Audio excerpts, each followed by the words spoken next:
Hi friends, வணக்கம். ஐஸ்ரா racing ஓமர் பிஜன் சேனல். இது ஒரு இம்போர்ட்டட் லைனு, போல்டா அப்படின்ற ஒரு லைனு. இந்த போல்டா லைன் வந்து பார்த்தீங்க அப்படின்னா என்எல் நெதர்லாந்தில் வந்து லாங் டிஸ்டன்ஸ் பண்ணக்கூடிய பேடு.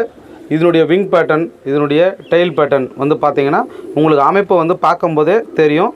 வித்து இந்த பேட்னுடைய செஸ்ட்டும் வந்து பார்த்தீங்க அப்படின்னா நான் சொல்கிற மாதிரி நல்ல ஒரு ஃப்ளஷ்ஷாகவே இருக்கிற மாதிரி இருக்கும். இப்படி இருக்கக்கூடிய புறாக்கள் வந்து ஈஸியாக மவுண்ட்டாக இருக்கட்டும், எந்த சைடானா இருக்கட்டும், போத் ஆஃப் எந்த ஏரியா சைடுமே வந்து ஈஸியாக கவர் பண்ணி பறக்கக்கூடிய ஒரு அமைப்பு கொண்டது. இந்த லாங் பேட்டர்ன் பேடுங்கள்லாம் வந்து பார்த்திங்க அப்படின்னா நிறைய பேருக்கு வந்து ஒரு டவுட் இருக்கும், ஐசைன் வந்து எப்படி இருக்குங்க லாங் பேடெல்லாம் அப்படின்னு சொல்லிட்டு. லாங் பேடுக்கெல்லாம் வந்து இந்த மாதிரி ஐசைன்ஸ் வந்து ரிச்சாகவும் இருக்கும், லைட்டாகவும் இருக்கும். பட் போத் ஆஃபில் ரெண்டுமே நீங்கள் எடுக்கக்கூடிய எல்லா பேடுமே ரொம்ப யூஸ்ஃபுல்லாக இருக்கக்கூடிய பேடாக தான் பார்த்து எடுக்கணும். அந்த மாதிரி ஐசைன் புருவம் எல்லாமே சரி கரெக்டாக பார்த்து எடுங்க. அடுத்தடுத்த வீடியோவோட சந்திக்கிறேன். அதுவரை ஐஸ்ரா ரேசிங் ஓமர் பிஜன் சேனல். தேங்க்யூ.